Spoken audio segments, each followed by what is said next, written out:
Well, thank you, John, for that introduction, and welcome to all our participants that are with us today. Let me see if I can advance the slides here. Oh, there we go. Sorry for the delay. This seminar is titled Bankruptcy 101. It's intended to be an introductory presentation, and there may be many of you that are more familiar with the provisions I'm going to be covering than some of the participants today. I plan to have a second, more in-depth session in October, the latter part of October, with Bankers Online that will get into specific types of scenarios that may be encountered by your financial institution. But what I've attempted to do today in both your materials and the other forms and attachments is going to be able to go through all the different types of bankruptcy categories, give you an overview and some history of how we got to where we are today, and cover the various sections and the little differences you may encounter, and then also provide you a number of tips that may be beneficial to you and your institutions if you're the party that's responsible for handling bankruptcies that may unfortunately come your way in dealing with some of your customer base. In your materials, I've also included an index of a glossary of terms. Those are terms that are regularly used in the bankruptcy world, and like a lot of legal documents and legal jargon, there are some specific meanings to some of those terms.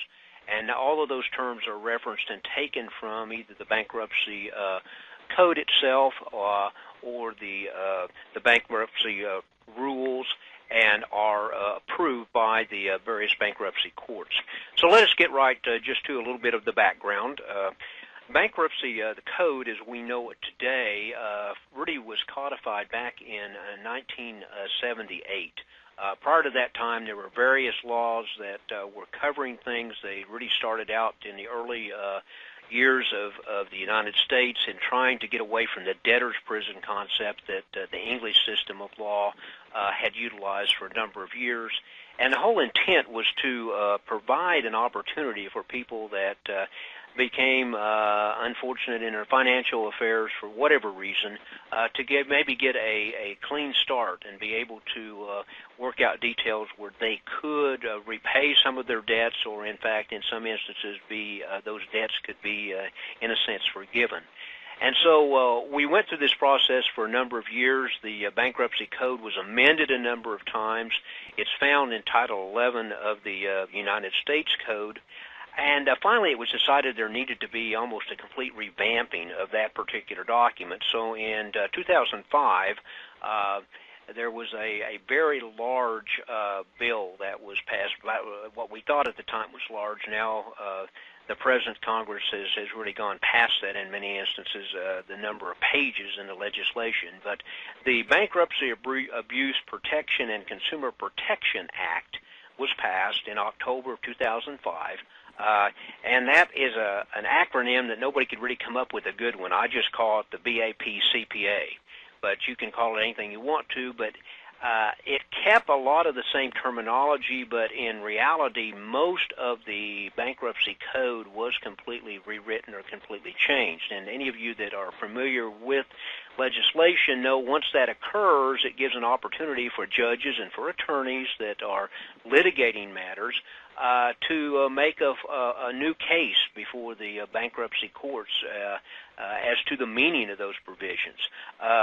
Also, there were changes to the federal rules of bankruptcy procedure, which are also known as the bankruptcy rules, which are very similar to other types of federal documents and state documents that you have an act that sets the law, but actually the procedural rules in many instances are much more important of what we have to deal with from day to day in trying to enact those or follow those rules.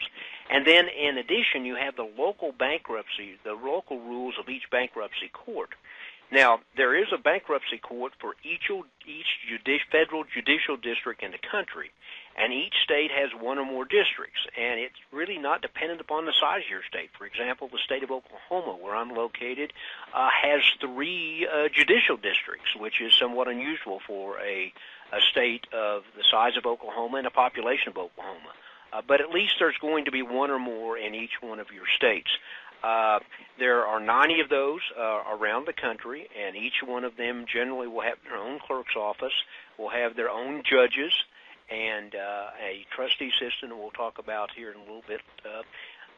So they are all following the same code and the same regulations, but like any other type of judicial system, they're going to have some of their own local peculiar rules, and you need to be familiar with those if you are the person that is involved with handling bankruptcies or at least reviewing bankruptcies, as you may receive notices, which we'll talk about at length in a few moments, on behalf of your institution.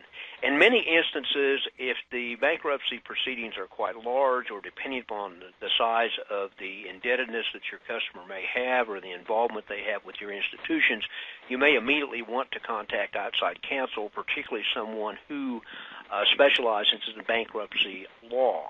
But there's many instances where you or someone in your institution could become familiar with the procedures and could attend various types of bankruptcy functions, principally what is known as a 341 hearing. The 341 comes from the code section, and we'll talk about the 341 hearing at length.